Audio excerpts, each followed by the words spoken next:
Welcome to Coffee and Candor. This is Ross. Brandy. Amber. And Chris. I went the wrong way. Way to go. Me. And Chris. And we have a special guest today, Chloe, calling in from the Sunshine State.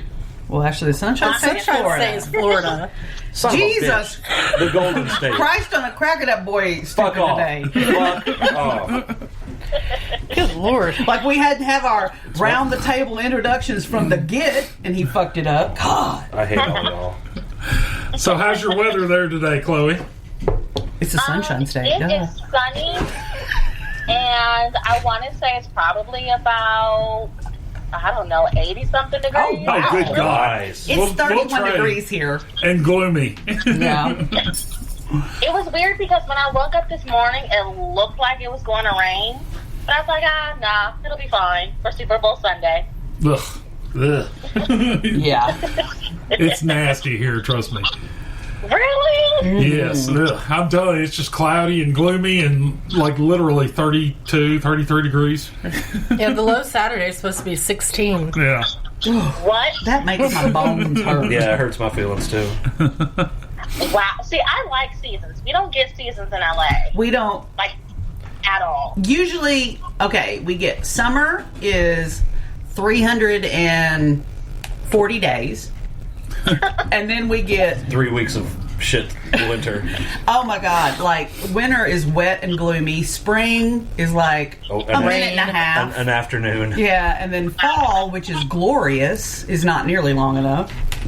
Oh. So then you guys have to have air conditioning then. Oh, Jesus yeah. Christ, yes. Yeah. I mean, because here it'll be like 100 degrees and 400% humidity. So yeah. Oh, yeah.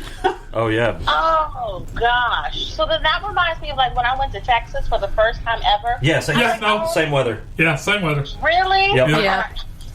I did not leave my hotel room at all. If you came here in like August, you'd be like, fuck this noise. Yeah, that's what I say every August, too. Yeah, I've grown up here. Oh, Yeah, okay. I've lived here the majority of my life, and every summer I'm like, oh my God, why do we live here? I hate summer. Oh, yeah. I mean, basically during the summer, I just become nocturnal. Yeah. I mean, just I'm up during the day because I have to work, but, you know. Not me. I just lay with the air and the fan on me and on top of the covers like that. This is it. This is what we're doing today. Well, I will say this: we've had a change in policy at my work that I'm not allowed to wear shorts anymore. We're gonna have a problem come July. You gonna get swamp ass. Why can't you wear shorts? Was your knees tempting them to lust? I guess that's what I mean, they must are. be what it is. Yeah, yeah. Fucking Danny running around with lust in his heart. Yeah. I mean, you do have some pretty little sweet knees. Yeah, okay, With your whatever. bow legs. Sweet knees. That's funny about like work policy clothing. Yeah. I work for an addictions treatment facility, and for some reason, HR implemented you cannot wear scrubs, which makes no sense to me for our detox staff because Yeah. I'm like, they need to wear Yeah. scrubs. Like, it makes no sense. I'm like, so who came up with that? 'Cause It I'm seems like, very no. arbitrary. Some idiot justifying his job. Well, Okay. since I work from home, I don't change out of my pajama pants until about noon. Yeah, we don't care. You suck. That is so funny. That's funny. I have to dress up every day. I'm like, Well, can I come in and see me, please? Yeah, I mean, I used to when I had to go into the hospital, but since I work from home, I mean, I can wear literally whatever I want. So, Like, I haven't had a go-to-work job in 10 years, and I still get up and put on my blue jeans and my makeup every day. You know, I'm just going to say, out of the 5 people having this conversation right now, 3 of them suck, don't they, Chloe? well, I have a job. I just work. From Nobody home. said you didn't have a job. He Just said the you fact suck. that you don't get your I can't ass remember the up. last time I even wore makeup. That's so No, man, I'm like full face even when I'm at home alone. So anyway, Chloe. I don't want to catch a glimpse of myself in the mirror and go, God damn, Oh, good there's that bitch. I have done that. Oh, See, that's why I wear makeup. Like, whoo, there's an ugly bitch following me around the house. Oh, shit, it's me.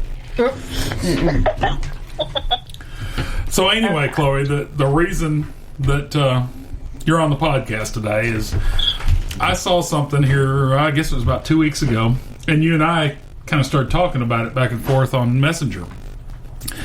And what it was is somebody declaring the state of Iowa a sundown state. And I just couldn't, it blew my mind that in 2021, we still have this issue coming up. So who declared that? I'm not sure. It Did was you BLM in Iowa put it out. BLM putting it out as a warning? Telling people to be careful because they'd had increased chatter and attacks. Because I looked into it because I was like, that didn't come from the state. Of right. Iowa. Well, all right. So my personal opinion is it's just another group race baiting because they're starting to lose. They're starting to become irrelevant, and this is their attempt to try to maintain themselves in the public eye. Okay, but Chris, is it that really? Because in our own state, we still have billboards up in certain towns. Okay, yeah, that one town. What was it? Fucking Harrison. But it's not just one town. I mean, it's not just one we town. are living in what was the light radio station. Yeah. The town we're sitting in right now was considered a sundown town Yeah, in but the they're not 90s. anymore. Was. Up until the 90s. Was. Up until... Yeah, Yes. but the 90s were 30 fucking years ago, too. Oh, okay. I know that's hateful to say, like, but civil it rights wasn't that much longer. Yeah, it was another 30 years ago. But Yeah. we're talking within people's lifetimes. And I got news for you because luckily, they've mostly died. But I got family that if they could still make it a sundown town, shit, yeah, they'd be on top of that. Yeah.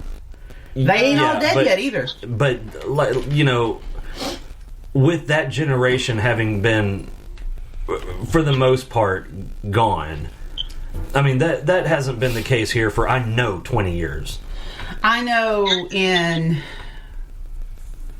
2004, 2005. Yeah. And the whole idea of that is weird to me because I grew up in Pine Bluff, and Pine Bluff is like has a demographic that is somewhere in the neighborhood of 80-85% black. So the idea of a sundown any fucking thing is weird to me.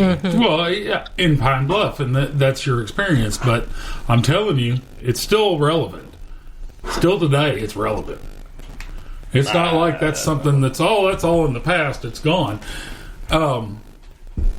The reason I wanted to have you on here, Y'all Chloe, keep is talking because because I'm I reading wanted an to get editorial about it written your from perspective, from an Iowa newspaper not this only month. as a younger woman, but also as a person of color. Okay, I appreciate you guys for having me on. This is really cool and exciting. I looked into the post that you and I were talking about that was circulating on TikTok, and based upon what I found, they put that out right when the Capitol got sieged. Yes. And they were anticipating riots in Iowa. I was like, okay, that is interesting. Two, I think sometimes we forget, and this is a conversation that I have all the time with people, when we say, oh, you know, like racism should be dead, which it should be because this is 2021? 2021, yep. Yep, all year. But it's not. It is 2021 all year. Dumbass. I think we sometimes forget that segregation ended, 50-something years ago? Yep. Yeah. Right? So if you think about it, my parents are in their, let's just say 56 respectively, right? They are the first generation that hasn't had to deal with whites only, blacks only, right? Yeah. Yeah. However, their parents did. So they are still being taught, you can't trust white people or you can't trust black people. Does that make sense? Yeah. No, yeah, I get that. See, that's why I have a pretty standard rule that I don't trust any people. Well, I mean, people act like the conflict with Native American schools, because that's it's a big deal for me. They act like that was some in the deep dark past. It wasn't. The last Native American school closed down in the 70s in America and in the late 80s in Canada.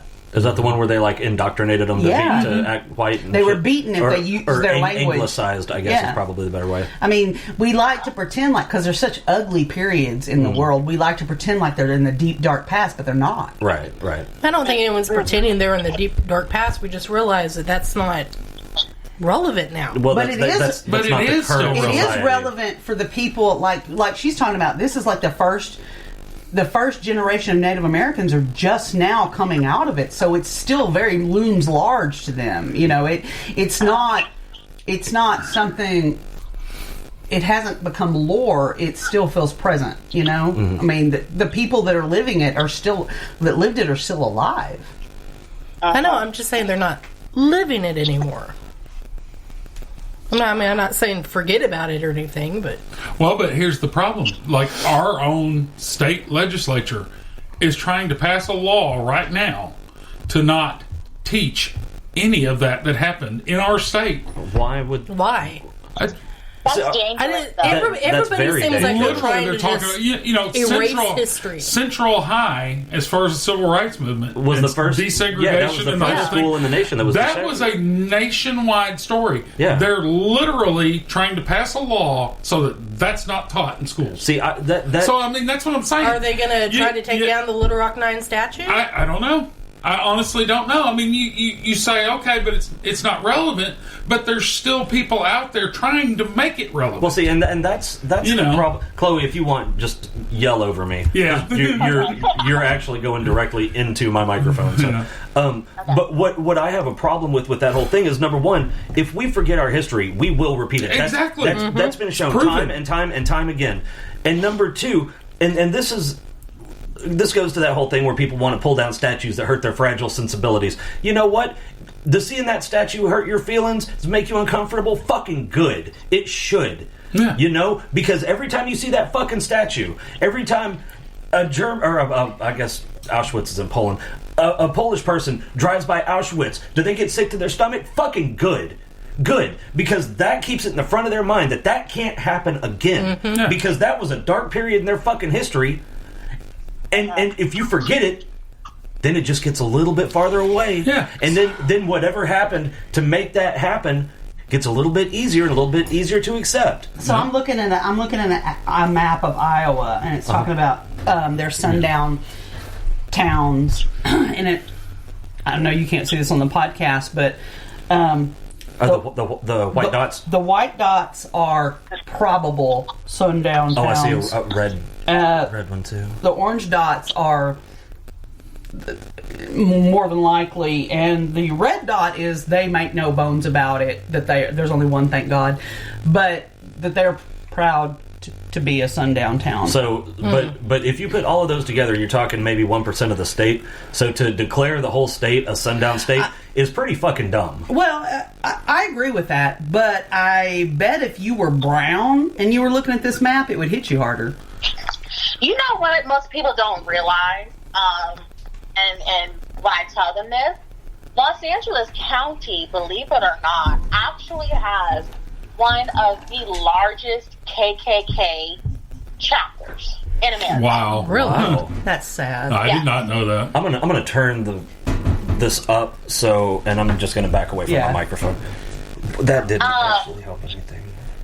And it's out in the Valley area. So when I say like Marietta, San Bernardino, Lancaster, California City, that's where, and I hate to have to say this because I support our police officers. That's where a lot of the police officers live, out in those areas. That's kind of suspect. One thing about me, I think I offer like a unique perspective because most people don't realize this, but I was adopted by an all-white family. About what? Did you say all white or non-white? All white. All white. Okay. I couldn't be sure. Like an all-white family. But that doesn't necessarily define who I am. Yeah, obviously now I'm around like my African American. It does give you a unique perspective, though, I'm sure. It does. Because I've lived in both worlds, and while they are different, I see the beauty and not the, I don't want to use the word fear because it's not fear, but I see both sides of it. I was just having a conversation with someone at work the other day because it's obviously Black History Month, and I said, I don't like to be called African American. I prefer to be called American.